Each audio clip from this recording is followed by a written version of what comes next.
Oke, assalamualaikum warahmatullahi wabarakatuh. Balik lagi sama Fuad. Kali ini Fuad bakal sharing sedikit apa yang Fuad ketahui fungsi dari aerator untuk ikan ya, dan apakah ikan gapi itu perlu aerator. Karena kebetulan kemarin itu ada yang ragu membeli ikan gapi di Fuad karena melihat tampilan yang ada di Fuad ini menggunakan aerator. Jadi si pembeli itu ragu karena merasa tidak memiliki aerator. Oke, di sini Fuad bakal sharing. Tetapi jikalau ada kesalahan informasi yang Fuad sampaikan, mohon sekali untuk eh, diluruskan atau ditambahi lagi di dalam kolom komentar. Sebelumnya Fuad minta maaf kalau misalkan memang ada kesalahan informasi.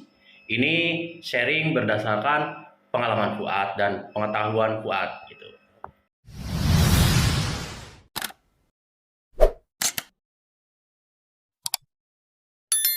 Oke, di depan kita udah ada tank-tank atau akuarium Fuad ya yang menggunakan aerator. Kebetulan kalau yang di atas Fuad menggunakan semi undergravel dan yang di bawah itu Fuad menggunakan biofoam. Ini Fuad hanya menggunakan satu aerator yang 2 lubang, terus Fuad alirin, dan untuk satu aerator bisa digunakan menjadi 14 tank atau akuarium ya. Nah, yang seperti ini cuman yang Fuad pakai itu Amara ya. Yang untuk yang tank-tank di ini, kalau yang ini mah emang tambahan doang. Pertanyaan pertama yang mau Fuad sharing atau jawab ya, apakah Gupi membutuhkan aerator? Jawabannya tidak, tetapi membutuhkan juga. Kenapa Fuad bilang seperti itu? Karena Fuad pun memelihara gapi ada yang tidak menggunakan aerator, contohnya yang di outdoor. Nah, gupi itu bisa dipelihara tanpa aerator, ya, karena Fuad sudah membuktikan dan banyak banget orang yang tidak menggunakan aerator untuk budidaya atau memelihara ikan gapi. Nah kan, nah fungsi aerator untuk gapi sendiri bisa kita lihat ya. Ini albino snakeskin yellow lace, dan ini juga albino snakeskin yellow lace. Bisa kalian lihat perbedaannya. Perbedaannya ada di bentuk ekor dan lebarnya ekor. Nah, fungsi aerator untuk ikan gapi sendiri itu untuk yang pertama ya, pastinya untuk membentuk ekor. Nah, kalau yang di tank sebelah kiri kita lihat ya ikannya. Nih, kita bisa dilihat kan perbedaannya ya. Yang ini mah ekornya lebar, kalau yang ini ekornya kuncup. Kenapa? Dulu yang ini Fuad itu peliharanya outdoor tanpa menggunakan aerator. Dari umur seginilah, kurang lebih 1,5 bulan, itu Fuad taruhnya di outdoor terus atau di kolam terus tanpa menggunakan aerator. Sehingga dampaknya apa? Dampaknya itu ekornya itu enggak selebar ekor yang ini. Nah, kalau yang ini itu Fuad dari umur 1,5 bulan udah ditaruh di tank dengan menggunakan full aerator atau selalu menggunakan aerator. Walaupun beberapa saat pasti Fuad matiin ya kan. Tapi Fuad ini menggunakan aerator. Jadi fungsi pertama yang aerator untuk gapi itu untuk membentuk si ekor. Karena ketika gapi tidak menggunakan aerator, pasti si gapi itu bakal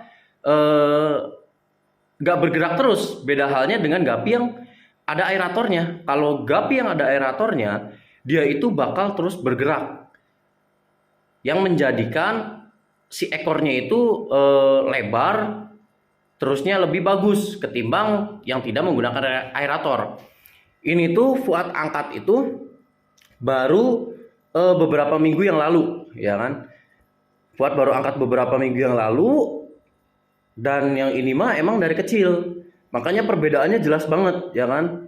Walaupun ini satu angkatan, dia itu satu lubukan, maksudnya satu tanggal dan 1 bulan lahiran ya. Tapi secara kualitas beda. Nah kan, yang dari kecil menggunakan aerator, dia memiliki ekor yang bagus, yang lebar gitu kan. Kalau misalkan yang tadinya di outdoor, itu dia bakal kuncup. Dan kalau misalkan udah sebesar ini, pengalaman Fuad di farm itu tidak akan bisa menjadi lebar ekornya seperti ini gitu. Makanya untuk sekarang Fuad terapin dari umur 1,5 bulan itu bakal Fuad terapin kayak halnya yang ini. Biar apa? Biar si ekornya lebar. Nah, itu yang pertama. Yang kedua, pastinya gupi-gupi itu jauh lebih aktif ketimbang tidak menggunakan aerator. Perkembangan si gupi itu akan lebih cepat menggunakan aerator ketimbang tidak menggunakan aerator. Kenapa? Karena gupi yang selalu bergerak otomatis sama halnya manusia yang selalu bergerak dan akhirnya dia itu sering lapar ketimbang gapi yang diem aja gitu kan. Karena dia sering bergerak, akhirnya untuk tingkat kelaparannya itu lebih tinggi yang menggunakan aerator karena sering bergerak. Fuad contohin lagi yang ini. Ya, ini tuh satu angkatan tapi sama Fuad sengaja tidak diangkat semua. Ya, dalam satu lubukan ya. Fuad itu menyicil ngambilinnya gitu, ngambilin si anakannya. Nah, padahal ini kan satu indukan dan umurnya pun sama ya, tapi ada perbedaan gitu. Perbedaan yang pertama pasti dari postur tubuh. Kalau postur tubuh yang menggunakan aerator, dia pasti lebih besar. Kenapa posturnya lebih besar? Karena memang dia itu untuk tingkat kelaparan itu lebih besar atau daya nafsu makannya itu lebih besar karena dia lebih lapar ketimbang yang tidak menggunakan aerator. Nah, yang contoh ini ya. Tuh, dengan yang ini. Ini tuh kemarin baru Fuad angkat. Ya kan, baru Fuad angkat. Kalau yang ini udah 1 bulan atau beberapa, ya hampir 1 bulan Fuad angkat gitu kan. Jadi bener-bener terlihat dari bentuk si ikannya itu beda gitu. Ikan yang menggunakan aerator dari awal itu pasti perkembangannya itu lebih cepat ketimbang tidak menggunakan aerator. Ya, Fuad contohkan lagi yang ini, ya kan. Secara postur dia beda, ya kan. Secara kualitas dia beda. Padahal awalnya kualitasnya sama, tapi perlakuannya yang beda. Ini yang full dari kecil menggunakan aerator, sedangkan ini tidak, ya kan. Makanya beda untuk kualitasnya. Nah, misalkan kalian membeli indukan mendapatkan ekor yang seperti ini, kalian jadikan indukan saja gitu kan. Nanti ketika sudah punya anakan ukuran gini ya, 1,5 bulan, langsung kalian terapin treatment dengan cara menggunakan aerator. Karena kalau misalkan menggunakan aerator pasti kualitasnya beda dari segi ekor, karena memang si ikannya itu selalu bergerak, akhirnya ekornya pun selalu bergerak dan ya tumbuhnya seperti ini. Layaknya seperti bendera ya. Bendera kalau misalkan nggak ada pergerakan angin, dia itu bakal kusut. Kalau misalkan ada pergerakan angin, dia itu bakal berkibar. Nah, sama halnya seperti ini. Dia bakal berkibar gitu kan, bakal mengembang gitu. Makanya aerator penting, tetapi bukan menjadi patokan untuk memelihara ikan gapi dalam artian jika tidak ada aerator, ikan gapi tidak bisa dipelihara. Salah itu. Karena memang kalian bisa cek sendiri kolam-kolam Fuad yang di outdoor itu Fuad tidak menggunakan aerator gitu. Nah, itu fungsi aerator untuk gapi ya. Nah, balik lagi, apa sih fungsi aerator untuk mungkin semua ikan ya? Atau fungsi aeratornya itu sendiri gitu kan. Jadi fungsi aerator itu sebenarnya kalau misalkan untuk di menambah oksigen ya bisa jadi bisa enggak sih. Tapi intinya gini. Jadi aerator ini dengan adanya gelembung udara itu tuh fungsinya untuk menukar kandungan karbon dioksida yang ada di dalam tank atau air ini menjadi oksigen, ya kan? Jadi dengan si air itu bergerak, oksigen yang ada di permukaan air itu bakal masuk ke dalam air dan itu yang bakal menjadi suatu kebutuhan untuk si ikan tersebut, ya kan? kita bisa bandingkan ikan yang tidak menggunakan aerator dengan menggunakan aerator. Kalau ikan yang tidak menggunakan aerator, itu pasti dia sering ke atas karena dia ambil oksigen. Karena di dalam kandungan oksigen di dalam ininya itu tidak terurai, tidak ada proses perubahan karbon dioksida menjadi oksigen. Ya kan? Sedangkan kalau misalkan ada bantuan dari aerator dengan airnya bergerak dengan adanya gelembung yang seperti ini, nah itu adalah proses di mana karbon dioksida bakal ditukar dengan kandungan oksigen dan akan disebarkan atau diratakan di dalam air ini.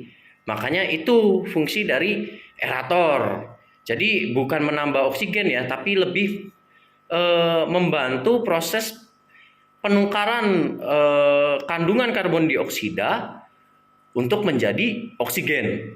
Lebih tepatnya mungkin seperti itu ya. Mohon maaf kalau misalkan ada salah-salah informasi yang Fuad berikan, mohon di-sharing. Fuad butuh banget tambahan ataupun masukan ketika memang ada kesalahan informasi yang Fuad dapat, ya kan. Itu fungsi yang pertama, ya kan, dari fungsi aerator. Fungsi yang kedua untuk aerator itu untuk filter. Nah, kita bisa lihat di sini ya. Jadi si kotoran itu nantinya, ini karena memang ininya belum dibuat bersih ini, jadi kotorannya ada yang keluar.